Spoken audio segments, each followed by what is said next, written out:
La méthode Carb Cycling consiste en fait à justement switcher entre des jours où on aura un petit peu plus de calories et d'autres où on en aura moins. Les carbs, entre guillemets, ça veut dire hydrates de carbone. On appelle ça plus communément les glucides, d'accord? Lorsqu'on consomme des glucides, le corps va justement prendre beaucoup d'énergie pour les digérer. Il va les digérer plus longtemps, c'est ce qu'on appelle, vous savez, les sucres lents. Vu qu'on va digérer plus longtemps, on va dépenser plus d'énergie justement pour digérer tout ça.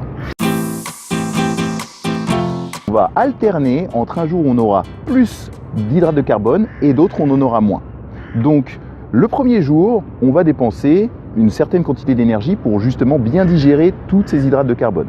Le second jour, on en aura moins, mais le corps ayant une mémoire va garder en gros la même énergie pour la digestion, sauf qu'on a moins de calories et donc directement on va sur une perte calorique, une perte de poids. On aura des résultats semaine après semaine, mais après ce sera quantifié en fonction justement de l'engagement qu'on va mettre dedans et de la quantité des repas.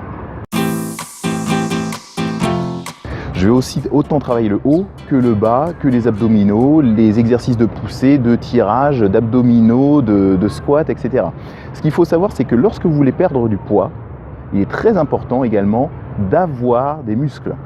Pourquoi? Parce qu'une personne qui va être plus musclée va avoir besoin de plus d'énergie. Son métabolisme va être plus important. Le fait d'avoir des muscles nous aide à perdre du poids en même temps.